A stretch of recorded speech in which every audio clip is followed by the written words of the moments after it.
Hello, I'm Comic Villain, and I'm a fan of The Lost Narrator, just one of my favorite pony creators, and puts me in a Halloween spirit, despite the fact that lately I've actually been feeling in the Christmas spirit, but I don't know why, honestly, it's Halloween, but anyway, she made a hoof full of MLP Grimdark related songs. Now, to make things clear, if I have anything negative to say, it's not directed towards Lost or Magpie, it's directed to the song itself, and they're all decent anyway. I mean, and they're decent at it. So since she plans on making more dark songs this year, I think I should stop and review all of her songs that she's released so far as of October 9th of 2023.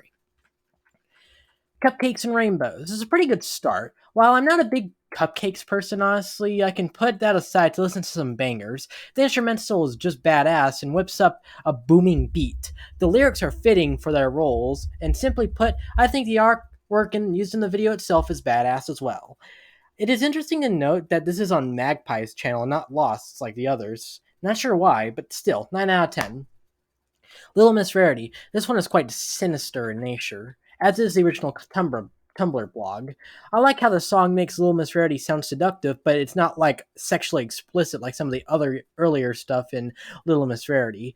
It's a good song, and the instrumental is nice, but the best part of it is the theme of an atmosphere. You can feel nervous, but it does it without making you go too far. 8 out of 10. On My Bow. This one is a bit different than the others, being I suppose more sad than grim or violent. Well, this one and the next one. It's still grim and violent, don't get me wrong, but the vibes are, "Aw, damn, she did that," and not, "Whoa, damn, she did that!"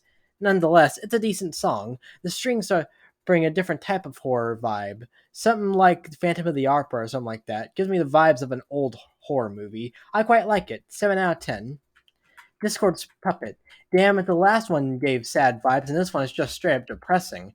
This one hits as hard as Thanos punching Captain America, considering how I'm a Fluttercord shipper and it literally being my OTP. That's why I love it. It makes me feel something hard. Pause. 10 out of 10. Cupcakes. Look, like I stated before, this is a hot take, but I do not like cupcakes. The story that is, it's all over the place and it makes hardly any sense. But the fan art and the two songs about made by the Lost Narrator, amazing. I love this one, not as much as Cupcakes and Rainbows, but I think comparing the two isn't fair. That one is meant to be a banger, make you feel pumped. This one is meant to make you more feel uncomfortable, but in a good way, I got shivers first time listening to this one, especially how I imagined myself as Rainbow Dash. This one is an upgrade from the original, 8 out of 10.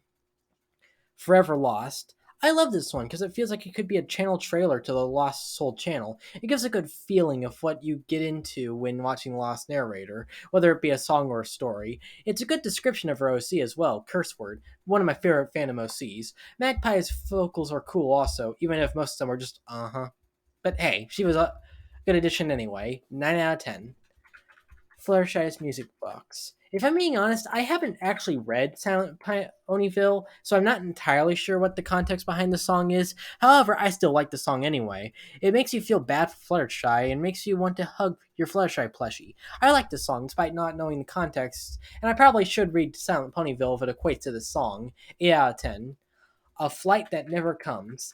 Seems this is Lost's take on Rainbow Factory. While it's definitely not as good as the one by Wood and Toaster, it's still good. I also listened to A Light That Never Comes, the song is modeled after.